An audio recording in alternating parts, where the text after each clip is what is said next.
welcome to Canonical. I'm James Xiao, and I'm joined by Ia Darris and Sam Spieler. Hey. Today, we are discussing the last book in our Transhumanist Sci-Fi series, The Windup Girl by Paolo Bacigalupi. If you are a first-time listener, do join our book club discussion on Reddit at Canonical Pod, which you can find by clicking on the link in the episode description. And you can find us also on social media at Canonical Pod. If you would like to support us and your local bookstore, you can use our bookshop.org link, which you can find in our episode description below as well. We will be talking spoilers here, so if you don't want the ending spoiled for you, check out our review episode, which was published last week. This is our last book in this series. Previously, we read A Fire Upon the Deep by Werner Vinge and Galapagos by Kurt Vonnegut. All right, guys, who wants to start? So I want to talk about the title character. I mean, she's a title character, but she's actually not as central as I thought she would be. So in this novel, Emiko is a wind-up girl, a new person, a genetically engineered person. And to my mind, she is pretty reminiscent of the monster in Mary Shelley's Frankenstein. In these two novels, both of these characters are transhuman beings. They're human characters, but they're human creations, and they turn murderous because of the revulsion and the mistreatment of their creators. In my reading of Frankenstein, Shelley seems to say that transhumanism is wrong, and the idea of human beings trying to change human nature or play God, as it were, is wrong. And we see this at the end of the novel when the monster resigns to suicide.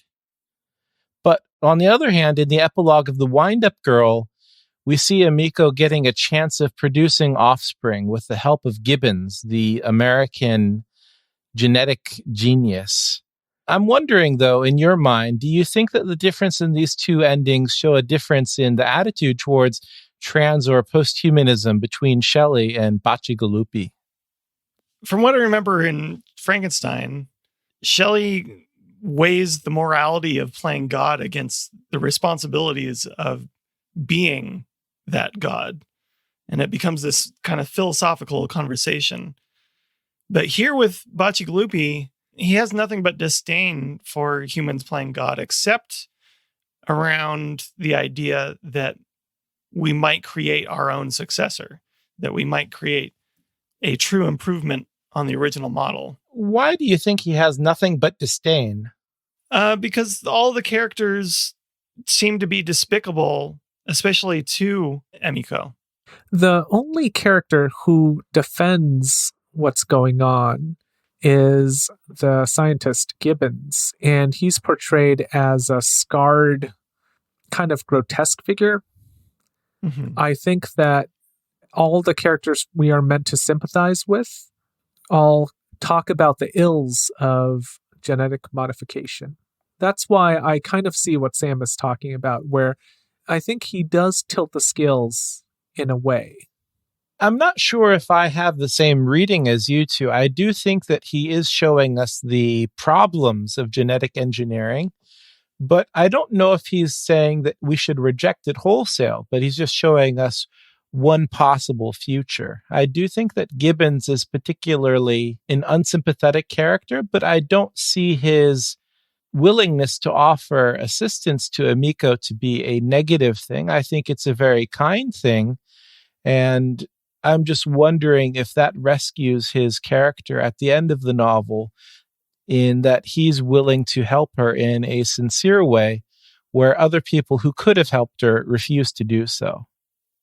Kind of what James was saying, Gibbons is the only one that treats Emiko as an equal of sorts, and in some ways as the future, as the one that will outlast everyone. Everything else is negative. All of his other characters look down on genetic modification, even while they are neck deep in it. I think I see where we're differing here, is that you're talking about the characters and their perspective, but What about Bacigalupi's perspective? Does he have his own point of view here? In the novel, can we intuit what he thinks about the whole situation? I'd say no. I don't think there's enough evidence either way. It's not an inconsequential thing at the end, because if you see it as a negative thing, then it's a very sinister ending. But if you see it as a positive thing, it's a very humane and kind ending. So which is it? I think it's neither, because we are not given enough evidence either way. The ending is the book for me, or at least it should be. It's the most interesting part of the book. It's the part of the book that it's a shame that Bacigalupi did not make this the core of the book, because it's the central question, to my mind. If you take out the ending, the book is about who do you want to win, the trade ministry and their globalist ideals, or the environment ministry and their anti-globalist protectionist ideals. That's not interesting to me. What's interesting to me is the question posed at the end, but it's just kind of tacked on in the book. I don't think there's enough evidence throughout the rest of the book to say what Bacigalupi actually wants to say about this. Why does Gibbons have to be such a loathsome person? Because he does not seem particularly kind in the scene where the second in command in the environment ministry, she visits him and he just seems very disgusting, yeah? So, it seems clear at that moment, at least, that he's supposed to be terrible and whatever he represents is terrible. And then by writing him that way, it seems like Bacigalupi also thinks that he's terrible and genetic engineering is terrible. Well, that's what I referenced earlier, is that he's portrayed as this kind of grotesque character. So that's where the scales kind of get tipped. But what you're talking about, the ending, I think that's the most interesting part, because it removes all that. The character at the end is not at all the character who was in the middle of the book. He seems to be a different character. Oh, I don't know. I think he is the same character, but he looks at the progress of science differently than the other characters do. He sees it as a more cold thing, a thing without emotion. So when he looks at Emiko, he doesn't see this abhorrence of nature. He sees a progression. When he's describing the blights that have riddled this world, he's talking about progress. He's saying everyone keeps fighting against it instead of trying to go with the flow. I think it's the same character. It's a bit muddled for me, because he is also someone who does this because he wants a challenge. Yes. Right. That's that cold scientist that I'm talking about. Right. So what I mean is that his personal ambitions kind of muddies up his ethical stance. It's hard to know if he actually has this belief or if he's acting in this way because he's really good at this and this is where he gets his challenge. The problem is he only shows up in the book twice. Everything else is about the political drama, which is not as interesting.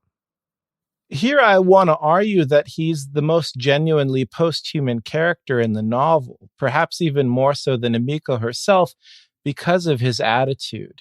He is a human being, but he doesn't represent human values. In the epilogue, he says, "Someday, perhaps, all people will be new people, and you will look back on us as we now look back on the poor Neanderthals." So his global perspective, you could say, is actually very forward-thinking. And even though he's a human being, he's seeing past his own particular species and looking at how the world could be advanced. And then he moves on. He says, "I was never much enamored with a woman's eggs as a source of genetic material anyways. So even our physical bodies are not so important to him. It's not what we represent or our bodies that matter to him." So in that sense, I can find him sympathetic. Well, I mean, just because he's post-human doesn't make him sympathetic, though, right? What I mean to say here is that he's not just an egotist. He is an egotist, but he has an ethical point of view. And his point of view is that we shouldn't always do what's best for human beings, because often what's best for human beings is worst for everyone else. And sometimes doing what's worse for human beings might be best for the world. So how do you see these differences in the endings? And how do you compare this with Frankenstein, as you brought up? I think Shelley has a point of view that she's considered. I think that Bacigalupi, he brings up something that could be a point of view, but we never really see it. Like what I'm saying here, as far as my interpretation of Gibbons, I think it mostly comes from me rather than Bacigalupi, if I'm honest. And I think that's my problem with the novel in general, is that there's not enough of an authorial voice. There's not enough of Bacigalupi on the page to interact with me. Yeah, I think you're right. Yeah, I agree with you. This is kind of what I was saying earlier as well. I don't ascribe it to a lack of authorial voice necessarily. I look at it as a misplaced focus. He focuses the book on this political drama that honestly does not matter because it only exists in the world of the novel. And it creates this kind of temporary illusion of importance. But once you finish the novel, you don't really care who wins between the trade ministry and the environment ministry. But the question that you're talking about, that's interesting. That's something where if he focused on that question, it's a question that'll last. It'll stick with the reader, but he doesn't do it. It's a shame, really. I see what you're saying, but I do disagree. I do find both of them interesting. Both represent missed opportunities to me, but I don't think that the conflict between trade and environment is as boring as you think. Like, I think it could have been done better by a writer who cared as much about theme as he does about plot.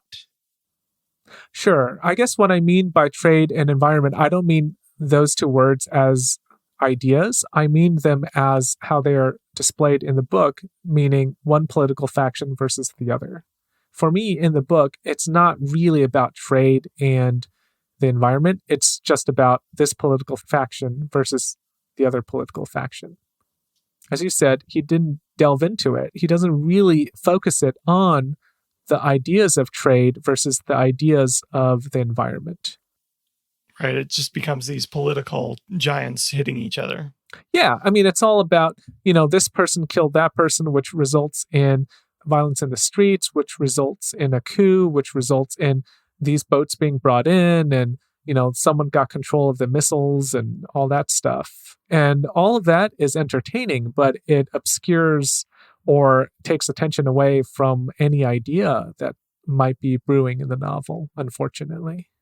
There are so many ideas here that you're right. He brings up, but he doesn't really explore.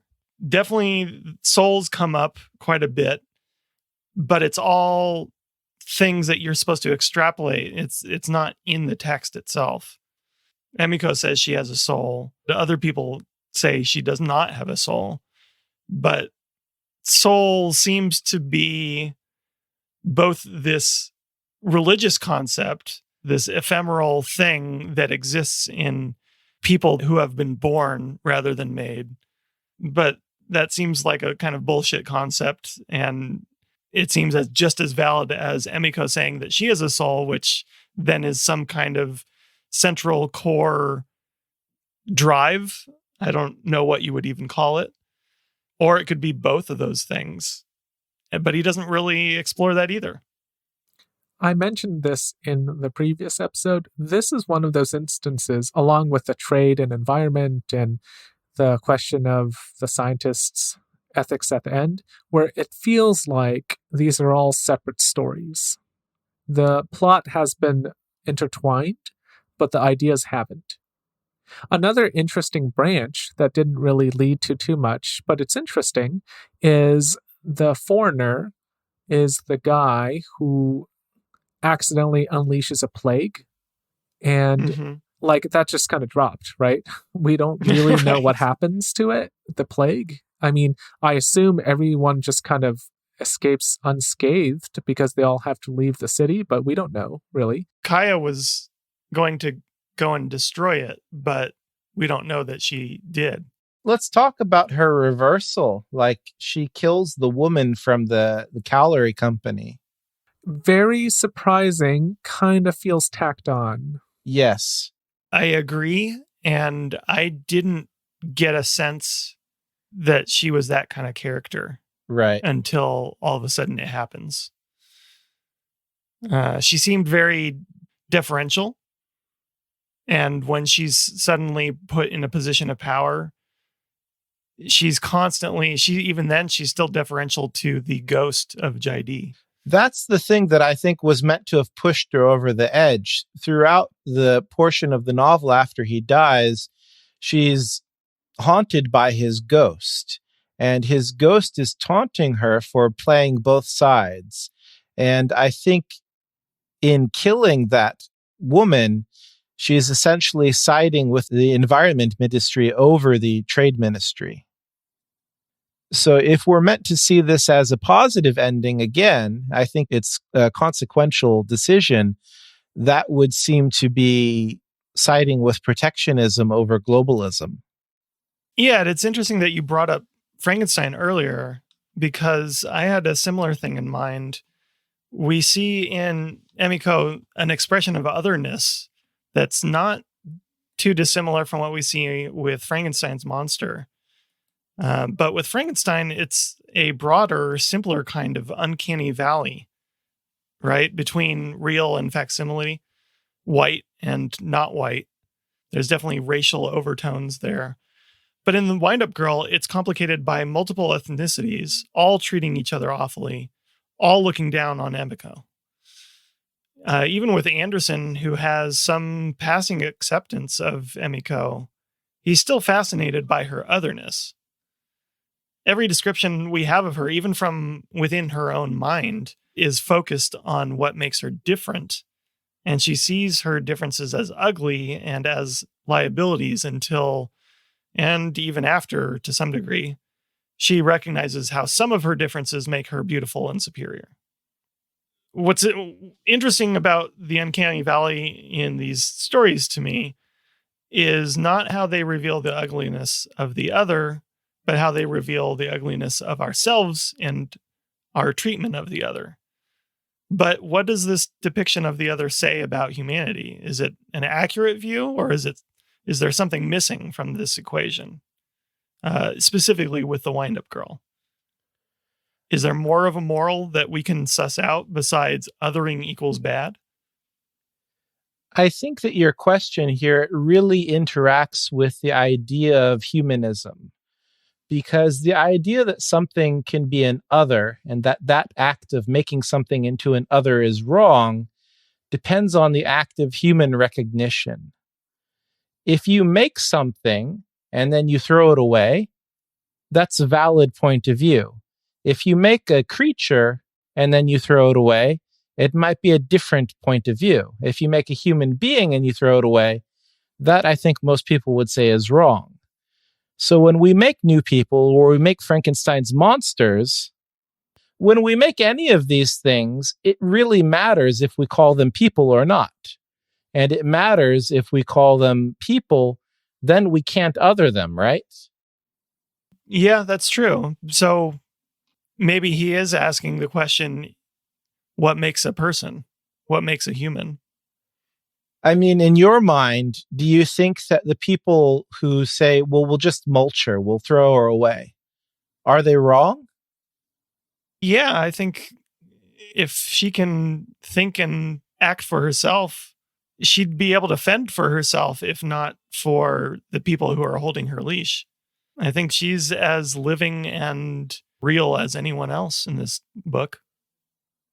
I mean, it is kind of an anti-humanist point of view to say that you are granted a certain autonomy that must be respected, not because of where you came from, not because of some essence, but because of some fact of your existence. Because you exist, no matter where you came from, you deserve a certain type of respect that most people would say is afforded to human beings. But if we're willing to apply that logic to Emiko, why don't we also apply it to the megadonts and the Cheshires and all of the other things that human beings have made? Well, I think there is some hints of that. For example, with the Cheshires, they're treated as a nuisance by all of the characters that you're supposed to dislike for their treatment of these animals, for these created creatures. I got the sense that you are supposed to side with Emiko, and she sees the Cheshires as like her. An interesting way of looking at this question, I think, and this calls back to our discussion in Galapagos, is in making Emiko and the other new people, they have to blend the DNA of other animals or mix in the DNA of other animals. Gibbons remarks that she might have some dog DNA, which I think blurs that line, right? Because one way of looking at it is what makes a human human is the genetic material, but to create her, you blend in genetic material from other animals, and that blurs the line of what makes a human human. So that makes it quite interesting. You can't use that as a way of determining what makes a human human. Another way of looking at it is they're just proteins anyway, just rearranged. So the order does matter. Like you could say the order is what makes a person a person. But at the same time, I mean, any random segment of DNA can resemble another random segment of DNA from another species. So it really does make you think about identity or human identity on the genetic level. Do you think there's any tension between the way the characters think about windups and the way that they think about people of other races, the way they think about the Farongs and the Chinese and the Thai people? That is here, but it's muddy and it's not very clear.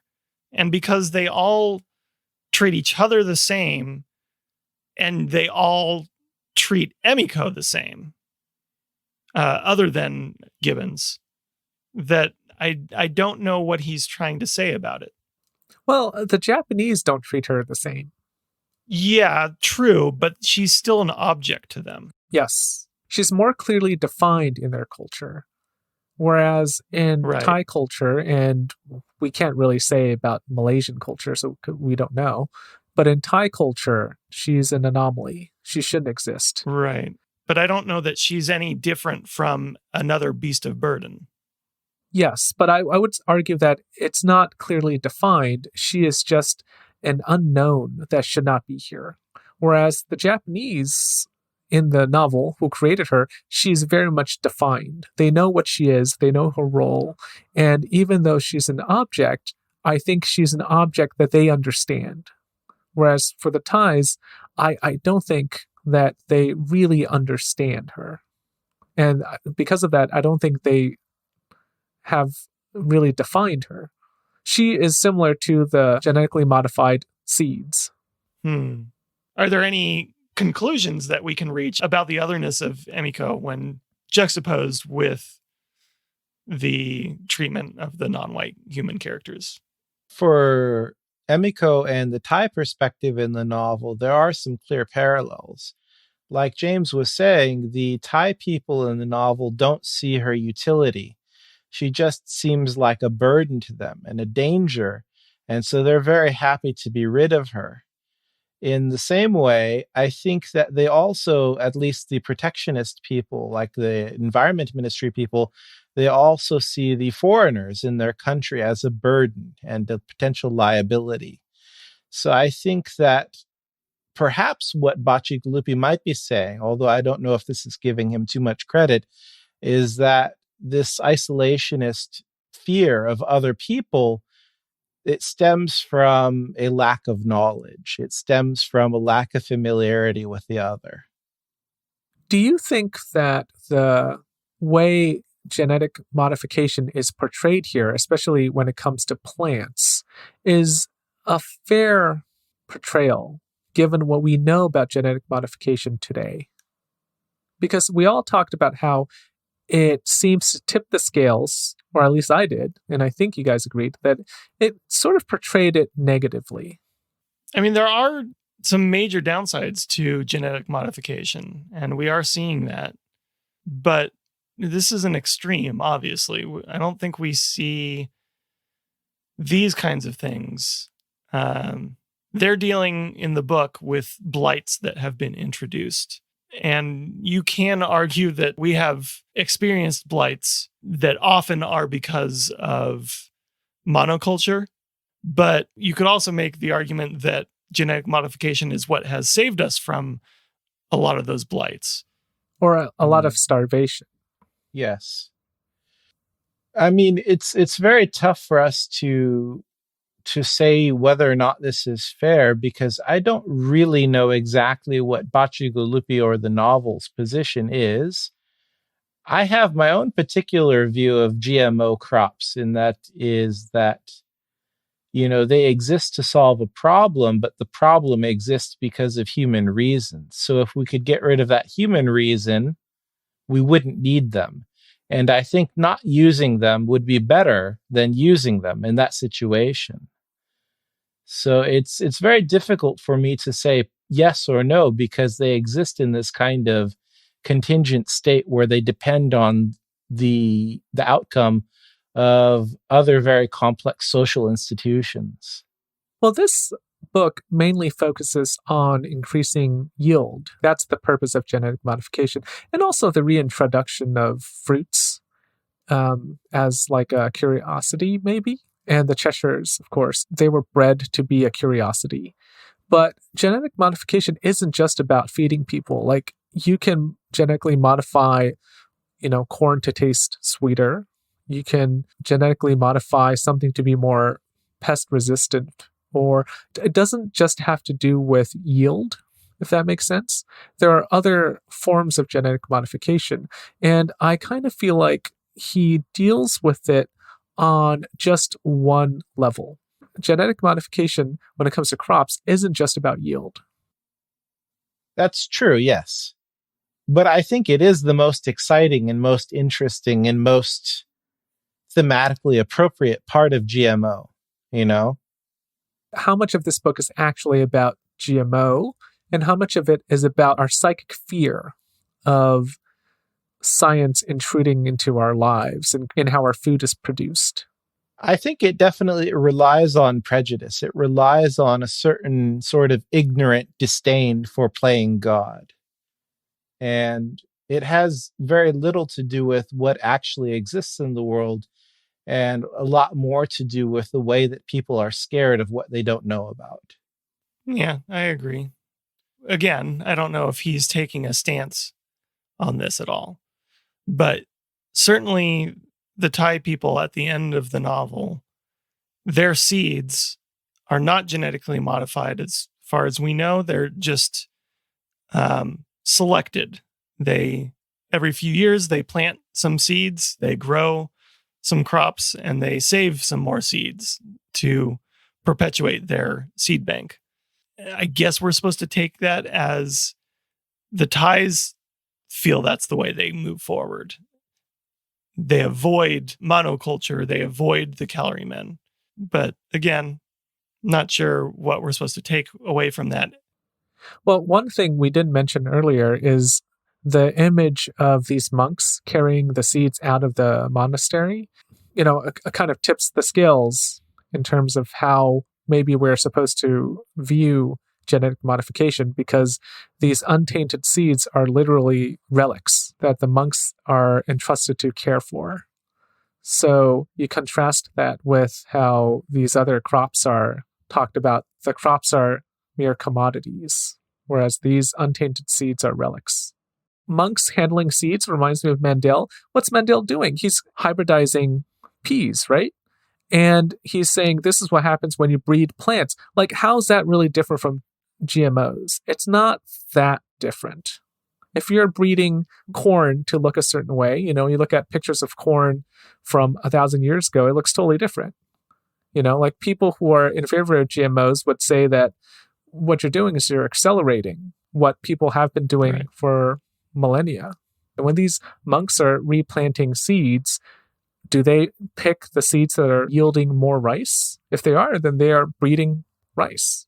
Pick cats that blend into the background more. Yeah, they're not making Cheshire cats, but You're breeding cats that look a certain way. Right. Yeah. No, I agree with you. I think that it's not a particularly nuanced point of view that he's offering. It's just basically playing into our naive fears, our intuition that genetic modification is bad without really thinking about it beyond that prejudice. What did you think about Emiko's murder, ethically? I didn't think it was a problem at all. So, if she were human, you'd say it's totally justified, right? Because she's essentially a slave. I guess so. If she were human, I don't know if we could really compare her to the way she is in the novel. I think that her status as a wind-up and a legal creature in the kingdom of Thailand is so central to her situation that you couldn't divorce it. But I mean, if she were like a captured war orphan who was living as a slave in some sort of seedy brothel, then yes, absolutely, I would support her killing her captors. Do you think there's an ethical problem or a moral problem with it? I think if you consider life to be sacred, then yes, but that's a very narrow moral viewpoint, I think. She's alive in some way, right? This is my question, is if it makes a difference if you view her as human or not human. Probably for me, I'd say no. I mean, the one who deserved to die the most is probably Raleigh because he's her captor. The other guys who died were doing things that are abuse in the context of us reading her story, but in the context of a sex club in Thailand where you're supposed to abuse people, they're doing what the situation calls for, so they didn't deserve to die. And also, they view her, I think, earnestly view her as an object. I don't think that they considered her to be a living thing that, as you said, would cause disgust, because you wouldn't do it to a living thing, much less a human being. Right. Right, but that's the problem. That's the central issue. She didn't want these things happening to her. If they earnestly viewed her as a thing, then in a way you could say that they're, I don't know, forgiven, I guess. Let's change it to an animal. It's not this synthetic being or whatever you might want to call her. I don't know. It doesn't matter. A bear you can fuck. A what? A bear you can fuck. A bear you can fuck, but a bear that does not want to be fucked. Okay. Yeah. And the bear kills everyone. Is this like another one of your bookmarks? Stop looking at all my bookmarks, James. Okay, so we're talking about the shagging bear. Yeah. The bear doesn't want to be fucked. Yeah. And so the bear kills everyone. Yeah. Is the bear wrong? I think it's not even animal versus human, but living versus non-living. Yes. That's what I mean, is I don't think a bear even captures it, because from their point of view, she's not alive. She's a thing. She's a tool or a curiosity. Or to me, yes, it is about life, but it's also about looking down on something as not having a quote unquote soul or not having agency. And she does have agency. I think what's important here is in the final scene in the novel, Gibbons tells her that the wind-up motion was inserted on purpose because they had learned some sort of lesson. And I think the lesson that they learned is that you can't forget that these creatures are like us, but better than us in terms of speed and agility. And if you let them get too close to you because you forget they're different from us, there's a potential for them to take advantage of you. I think that there is a tension between what we recognize as human and what we don't. And the wind-up motion was specifically inserted in her in order to force us to recognize her as non-human, because it was too dangerous for us to consider her human. Okay, let's take a break here. When we come back, we'll talk about whether or not we are the ideal audience for Bacigalupi.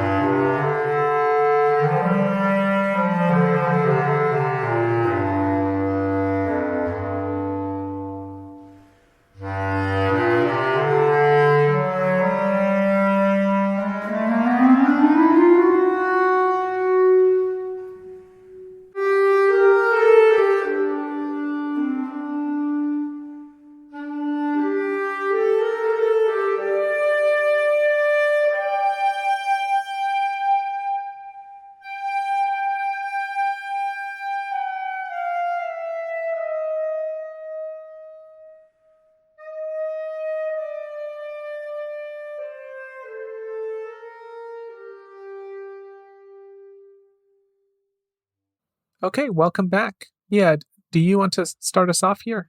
Yeah. So people who listen probably have recognized this by now, but we often shit on books. And even when we like books, we shit on them. And I'm just wondering, we've been so hard on this book. Is this our problem? Like, are we the kind of readers that Bacigalupi had in mind? I don't think we're the wrong readers, but I think we're looking into it more than he intended anyone to look into it. Well, that's it. Are we the type of reader who looks into things more than normal?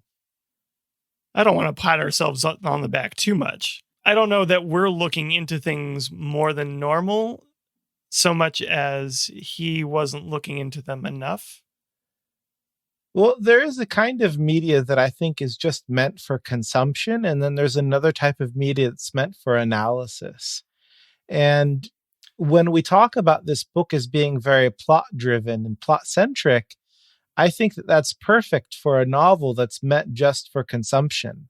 Because as James mentioned, it's very easy to read and enjoyable to read. But if we're analyzing things where analyzing things is not necessary, that's really our problem more than his. Yeah, but I think he invites that based on all of the things that we've talked about before. As sort of a note, we did actually ask this question for another book, and I don't remember which one, but the question was, where would that book fit on the literary to commercial spectrum? Yes. If you remember. And I think it might have been The Secret History.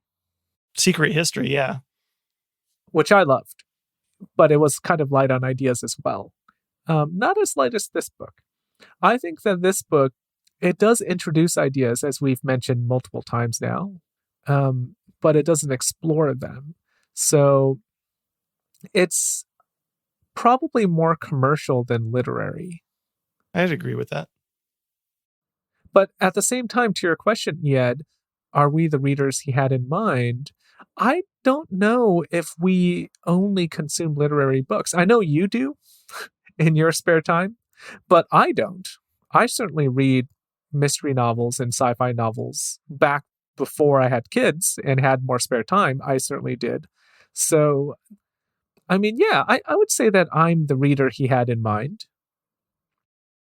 My basic point of view is that any book that's worth reading is worth thinking about and talking about. And if you can't do either of those things, it's probably not worth your time. I know that I'm probably alone here in saying so, but like, to my mind, like, it's an enjoyable read, and that's enough if you signal to the reader, hey, look, this is this kind of book. I think by putting it in this category, we're reading it as a transhumanist book, we're presenting it as something that it might not really be. And that, to my mind, it's unfair to us, and it's also probably unfair to the book and unfair to Bacigalupi. So do you think this book should be labeled transhumanist? Because a lot of people do label it transhumanist. To my mind, it's nothing. It's not anti-globalist. It's not protectionist. It's not transhumanist. It's just a book of plots. And, it plays with ideas, but it doesn't really deliver. And that's enough for a lot of people. And if I were sold this book in a different way, it probably would have been enough for me. So for it to be truly transhumanist, it would actually have to not just present some ideas, but give an opinion on those ideas. It would have to engage with the idea in a more meaningful way. Like, I can definitely say that Galapagos engaged with its ideas, and the themes were very fully realized. A Fire Upon the Deep as well, also very thoroughly engaged with its ideas, and its ideas were so novel that it was sincerely interesting. With this novel, I don't think it's the same. I think that the ideas aren't particularly fresh, and they're not particularly well explored either. But again, they don't necessarily need to be. You can make a case for looking at it as a posthumanist novel, more than a transhumanist novel for me. even though the two are really closely related, I think you can make more of a case of this as being a posthumanist novel. This idea that genetic modification as a tool, and it's a tool that creates this environment for humanity that can no longer exist in. That's kind of interesting. And then because of that, you are forced to become something else. All of that, for me, raises more post-human questions than it does transhuman questions, even though the two, as we said, are closely related. Right. Gibbons seems to look at it as, yes, you are separate from us, but you will survive where we won't. That's the problem with humanity, and that's the problem with all of the other characters in the book. Gibbons knows his time has already come and gone. It is time for posthumanism. It's time for other things to survive. Okay, let's conclude here.